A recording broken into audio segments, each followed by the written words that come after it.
Mes de preparación a la consagración. Día 23. En el nombre del Padre, del Hijo y del Espíritu Santo. Amén. Espíritu Santo, que procedes del Padre y del Hijo, santifícanos. Oh María, esposa fidelísima del Espíritu Santo, ruega por nosotros. Lectura bíblica para este día de hoy. Tomada del Evangelio según San Juan, capítulo 2, versículos del 1 al 12. Escuchemos con atención la palabra de Dios y los que puedan abrir sus Biblias. 3 días más tarde se celebraba una boda en Caná de Galilea y la madre de Jesús estaba allí. También fue invitado Jesús a la boda con sus discípulos. Sucedió que se terminó el vino preparado para la boda y se quedaron sin vino. Entonces la madre de Jesús le dijo: «No tienen vino». Jesús respondió: «Mujer, ¿por qué te metes en mis asuntos? Aún no ha llegado mi hora». Pero su madre dijo a los sirvientes: «Hagan lo que él les diga». Había allí 6 recipientes de piedra, de los que usan los judíos para sus purificaciones, de unos 100 litros de capacidad cada uno. Jesús dijo: «Llenen de agua esos recipientes», y los llenaron hasta el borde. «Saquen ahora», les dijo, «y llévenlo al mayordomo». Y ellos se lo llevaron. Después de probar el agua convertida en vino, el mayordomo llamó al novio, pues no sabía de dónde provenía, a pesar de que lo sabían los sirvientes que habían sacado el agua, y le dijo: «Todo el mundo sirve al principio el vino mejor, y cuando ya todos han bebido bastante, les dan el de menor calidad. Pero tú has dejado el mejor vino para el final». Esta señal milagrosa fue la primera, y Jesús la hizo en Caná de Galilea. Así manifestó su gloria y sus discípulos creyeron en él. Jesús bajó después a Cafarnaúm con su madre, sus hermanos y sus discípulos, y permanecieron ahí solamente algunos días.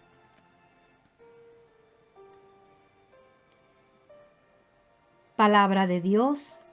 Te alabamos, Señor. Vamos a tener una pequeña reflexión sobre este hermoso evangelio del día de hoy, en donde se nos presenta la narración de una boda. Será el primer signo de Jesús el que allí se ofrecerá. San Juan ofrece su relato evangélico desde el hilo conductor de la hora. Todo cuanto él ha recogido sobre Jesús tiene como finalidad llevar al lector a la contemplación de la entrega suprema de Cristo, verdadera hora en la que el Señor dará por terminado cuanto el Padre le había confiado. Todo se ha cumplido, nos dirá también San Juan en el capítulo 19, versículo 30. Por eso, Jesús se resiste a que nadie modifique su horario redentor. Se explica así que en el relato de las bodas de Caná, que acabamos de leer, Jesús diga a su madre: «Mujer, todavía no ha llegado mi hora». No es un desprecio del Señor hacia su madre, sino una afirmación que Él hace de la absoluta primacía de las cosas de su Padre, a las que se dedicará antes que nada. Antes que a nada.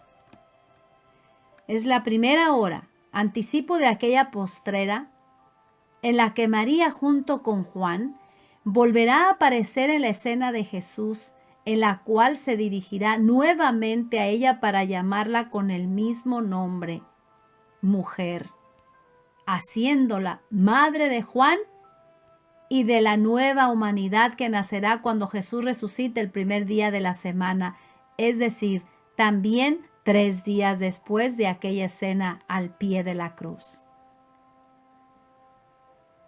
María se convertiría en aquel momento en la madre de la humanidad, y nos dicen los teólogos de la iglesia que ahí María daría a luz a toda la humanidad, que sería el segundo parto de la Santísima Virgen.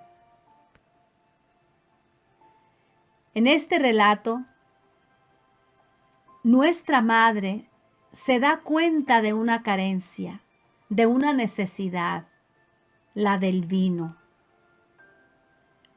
Hace de aquel descubrimiento una petición a su hijo e invita a los sirvientes a escuchar esa palabra de Jesús. Hagan lo que Él les diga. Les propone lo que en el fondo ha sido su vida desde que decidió que en ella se cumpliera las palabras, la palabra de Dios. Hágase en mí según tu palabra.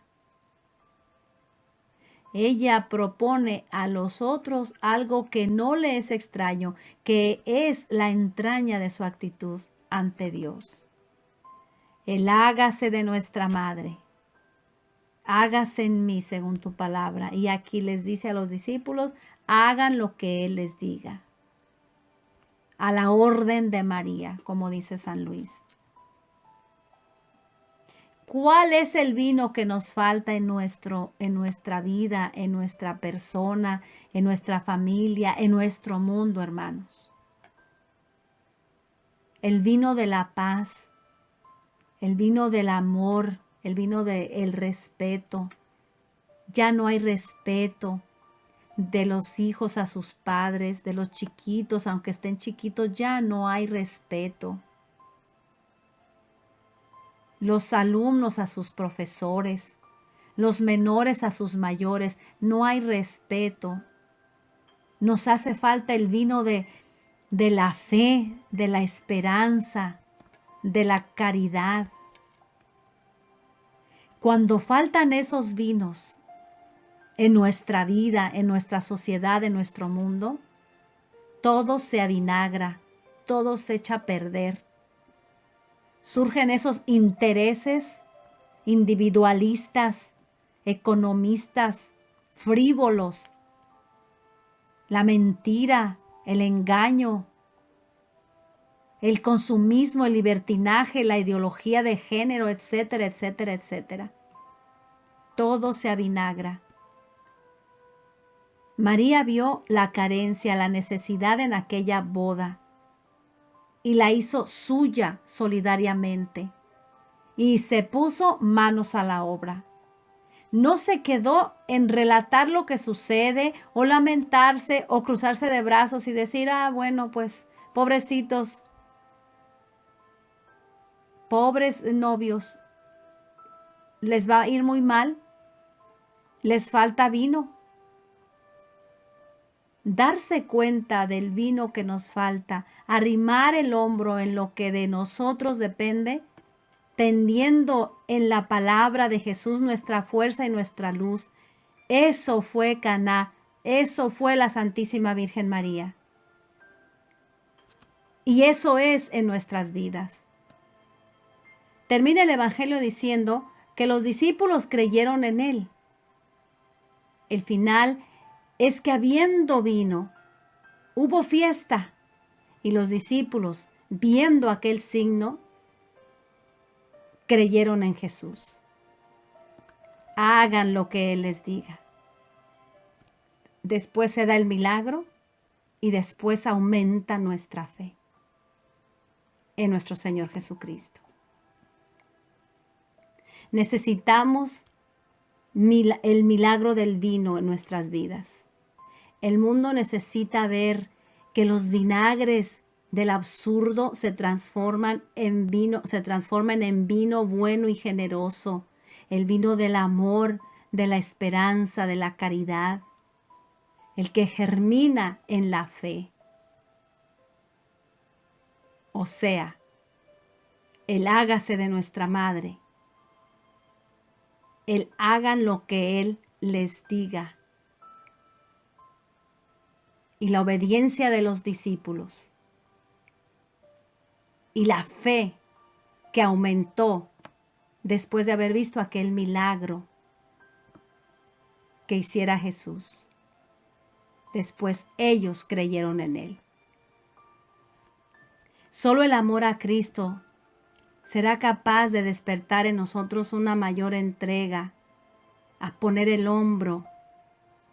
Solo el amor nos dará la fortaleza para seguir en este camino y poder llegar a ser santos.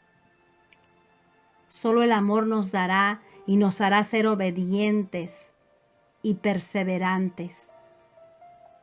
Solo el amor a los demás, a través del amor de Dios, a través de la entrega y el servicio, nos dará el vino bueno, el vino fresco, el vino nuevo, de la caridad y del amor. Pues le pedimos a nuestra Santísima Madre que ella interceda por nosotros. En este Evangelio se nos muestra como la gran intercesora, que interceda por nosotros para que el vino del amor crezca en nuestras vidas. Amén. Vamos a leer del Tratado de la Verdadera Devoción los numerales hoy del 262 al 264. Y estos numerales los vamos a encontrar en las páginas a partir de la 176, numerales del 262 al 264, y el propósito lo vamos a encontrar hoy en la página 248, número 23, día 23. Bien, vamos a leer, a poner atención a San Luis María de Montfort. Numeral 262. Número 2. El Espíritu Santo, por boca de los santos padres, llama también a la Santísima Virgen la puerta oriental, por donde entra al mundo y se sale de él el sumo sacerdote. Y sale de él el sumo sacerdote, Jesucristo. Por ella entró la primera vez y por ella volverá la segunda. El santuario de la divinidad, la mansión de la Santísima Trinidad, el trono de Dios, el altar y templo de Dios, el mundo de Dios, epítetos y alabanzas muy verdaderos cuando se refiere a las diferentes maravillas y gracias que el Altísimo ha realizado en María. ¡Qué riqueza, qué gloria, qué delicia, qué dicha poder entrar y permanecer en María, en quien el Altísimo colocó el trono de su gloria suprema! Numeral 263. Pero qué difícil es a pecadores como nosotros obtener el permiso, capacidad y luz suficientes para entrar en lugar tan excelso y santo, custodiado ya no por un querubín como el antiguo paraíso terrenal, sino por el mismo Espíritu Santo que ha tomado posesión de él y dice: eres jardín cerrado, hermana y novia mía, eres jardín cerrado, fuente sellada. María es jardín cerrado, María es fuente sellada. Los miserables hijos de Adán y Eva, arrojados del paraíso terrenal, no pueden entrar en este nuevo paraíso sino por una gracia excepcional del Espíritu Santo que ellos deben merecer. Numeral 264. Después de haber obtenido mediante la fidelidad esta gracia insigne, te es necesario permanecer encantado en el hermoso interior de María, descansar ahí con seguridad y perderte en él sin reserva, a fin de que en este seno virginal, número 1, te alimentes con la leche de la gracia y misericordia maternal de María. Número 2, te liberes de toda turbación, temor y escrúpulo. Número 3, te pongas a salvo de todos tus enemigos, demonio, mundo y pecado, que jamás pudieron entrar en María. Por esto dice ella misma, los que obran por mí no pecarán. Esto es, los que permanecen espiritualmente en la Santísima Virgen no cometen pecado considerable. Número 4. Te formes en Jesucristo y Jesucristo sea formado en ti, porque el seno de María, dicen los padres, es la sala de los sacramentos divinos, donde se ha formado Jesucristo y todos los elegidos, uno por uno, todos han nacido en ella. San Luis María de Montfort ruega por nosotros. Nuestro propósito de este día. Tomaré la iniciativa, por ejemplo, con la excusa de pedirle un favor, de volver a tratar amigablemente como si fuera con la Virgen y como lo haría la Virgen con alguna persona con la que mis relaciones se han enfriado por descuido o incomprensiones. Muy entendible este propósito de hoy. Vamos a tratar de pedirle a la Santísima Virgen que nos ayude a acercarnos a aquella persona por la cual o de la cual nos hemos distanciado. Si es que hemos anteriormente tenido una buena relación, pues le pedimos a ella y que ella nos acerque a esta persona y le hablemos. Tomemos la iniciativa como si fuera a la Santísima Virgen María, como si fuera con ella y como lo haría ella. Muy hermoso este propósito. Si nosotros, si ustedes no están en esa circunstancia, ya saben que ese día pueden hacer cualquier otro propósito o una oración por cualquier persona, por los enfermos, los necesitados, etc. Bien, la jaculatoria. Hagan lo que Él les diga. San Juan 2:5. ¿De quién fueron esas palabras? De la Santísima Virgen. Hagan lo que Él les diga. Lo acabamos de leer. Muy bien, hoy vamos a continuar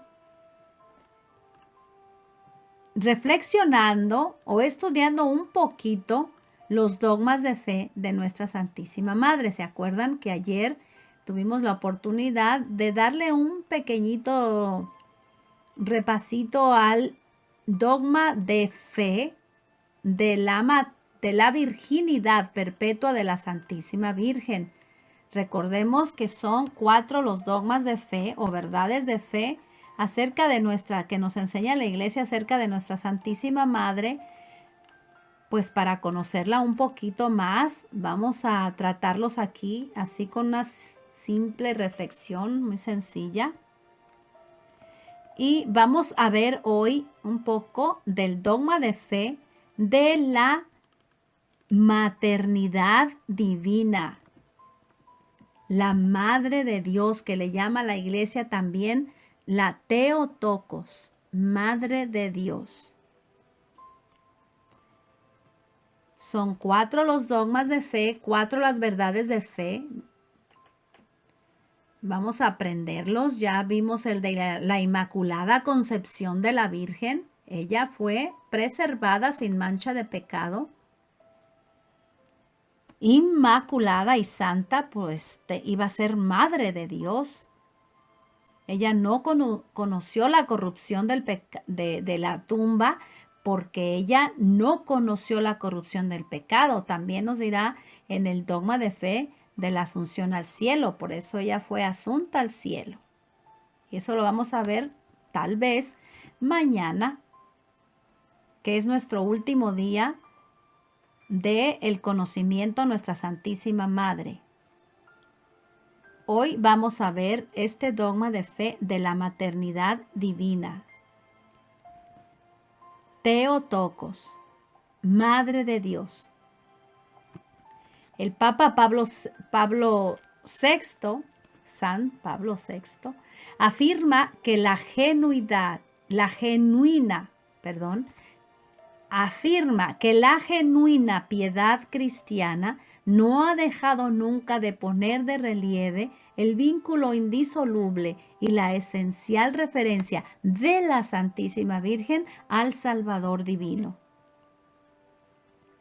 Madre de Dios, según San Juan Damasceno, María es el compendio de todos los dogmas. El solo nombre de Theotokos, Madre de Dios, contiene todo el misterio de la economía.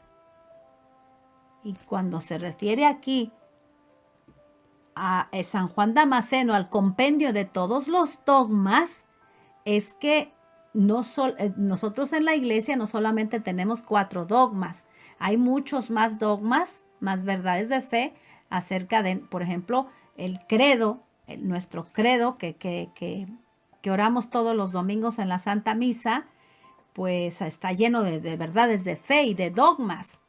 O sea, los dogmas son verdades de fe, lo mismo. Pero nos dice aquí San Juan Damasceno que María es el compendio, en este dogma, Madre de Dios, es el compendio de todos los dogmas. Esta definición dogmática tuvo lugar en el Concilio de Éfeso en el año 431. Cirilo de Alejandría debatió con Nestorio, el patriarca de Constantinopla, quien sostenía la tesis de llamarla Christotokos, que significa Madre de Cristo, para restringir su papel como madre solo de la naturaleza humana de Cristo y no de su naturaleza divina. El término Theotokos, Dei para Mater Dei, que significa portada de Dios, fue el que mejor describió la unión inseparable y perfecta de la naturaleza humana y divina de Jesús. Podemos decir que Dios queda al descubierto no como una idea desencarnada, un ideal de santidad extramundana, una eternidad separada de la historia, sino como la vida originaria que es encarnada por María en la carne concreta de la historia.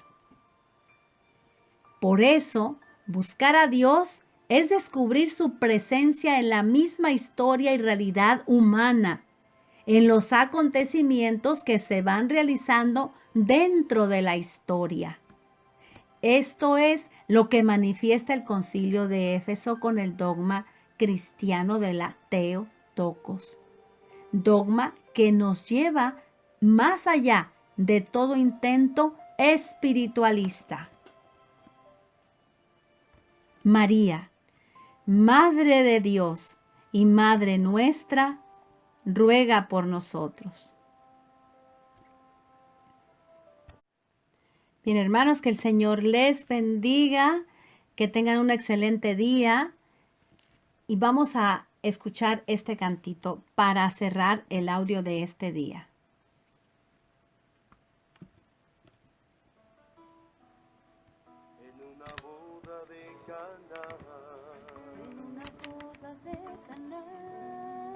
Se había acabado el vino, pero no era el tiempo de un milagro para él. Pero no era el tiempo de un milagro todavía. Fue gracias a su intercesión. Intercede por mí, Madre bella, que el milagro del vino espero yo. En mi corazón no existe más que agua, haz que cambie el agua en vino, por favor. Intercede por mí, Madre bella, que el milagro del vino no espero yo. En mi corazón no existe más que agua.